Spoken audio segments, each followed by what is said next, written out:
Um, yeah, the Est thing was very significant because what happened in California when I went into that depression, I had a pain in my heart that was nonstop. Because as I say, I had given myself 100% to the women's movement. I believed that that was the answer. That's it, yeah. And when I saw that women could be creeps too, it was just like the whole world, I just gave up, and I didn't believe in anything. And that became an emotional pain in my heart, without hope for anything. I just would, get along, but with that understanding that, you couldn't even trust in friendships. I remember thinking to myself, when push comes to shove, your friends will turn on you too, Oh, God. And when I was in the Est experience, there is a moment that happens that they talk about where, and it's really hard to, explain it. You have to experience it. But they start with the raindrops are falling on the trees, the beautiful flowers are receiving the beautiful raindrops. And, is there such a thing as beautiful flowers? Is there such a thing as raindrops?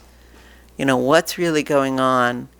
And in a certain moment, what happens, which is really hard to explain, is that the world as you know it conceptually disappears. All your concepts, because concepts are just words that we put to phenomena. The words are not the phenomena. The phenomena are the phenomena, and we try to understand it through words and through concepts. Those concepts are not what's going on. It's the phenomena that's just out there. We call that a tree, but when you go to certain places, you see all the trees are connected. And, the sunlight and everything, as they say in Buddhism, so it's very Buddhist. Everything is connected to everything else. You can't really separate anything out singularly. Anyway, you have that experience of that. And when I had that experience of it, I realized that all the concepts that I had were concepts. They weren't real, and that I couldn't know anything for sure except as concepts. And somehow, emotionally, it completely changed me. And that pain that I was carrying away disappeared, and in its place was hope. My life might not be perfect now or whatever, but there was hope. And with that experience of hope, then the world became a very exciting place once again, because who knew what was going to happen in the next moment? You have no idea. And then that makes the world a thrilling place. So that was my next. That was your next one. Yeah. So what happened next was after Est, then I went to Muktenanda. I went to Muktenanda, and Muktenanda was really, and I did I ever tell you about the Muktenanda story? No. Oh, well, that's so I get a letter from a friend of Julian's, actually, Leon, whatever his name was, saying, God has come to the Catskills. You have to come up and see. So we drove up to the Catskills with Mom and Dad's car. They lent me their car, and I walk into this place in the Catskills. They had rented a hotel in the Catskills, and the first thing I noticed was nobody blinked. Nobody blinked. Their eyes were bright and shiny and light coming out of everybody's eyes. Everybody's smiling. There's no blinking. I was like, this is really weird. And then you could feel this energy. It was like you could almost hear it. You could feel it. It was like bzzz. And I thought, what the hell is going on here? Because I had never done any meditation before. I didn't know anything about it. Anyway, for I think $100 for the weekend, you could get touched by the guru. So, I'm on an adventure. So I sit down, and everybody's chanting Om Namah Shivaya, Om Namah Shivaya. And I'm sitting there. I have to pee really badly. I can't sit because I've never sitting in meditation. My legs, my knees are killing me. And this thing goes on hours and hours and hours.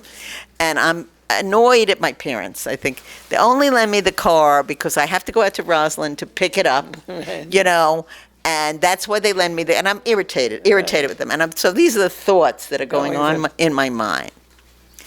and I begin to feel this energy coming toward me. Because Muktenanda is walking, there must have been 100 people. And you hear people screaming and yelling, all kinds of things are going on in the room. And as he walking around, and he touches everybody right at your third eye, touches right over here. And I feel this powerful energy approaching. I mean, I can feel it in my body. It's like my body's like getting stronger and stronger and stronger. And when he finally touches me on the third eye, this scream, I watched this scream come out of my belly, go up through my chest, and come out my mouth. I watched it. I did not scream. This scream, blood-curdling scream, Mary, comes out my mouth, and suddenly I find myself in exact meditation posture. Perfect meditation posture. My mind completely stops. There's no thoughts. There's understandings, but without thought. Can I explain that? No.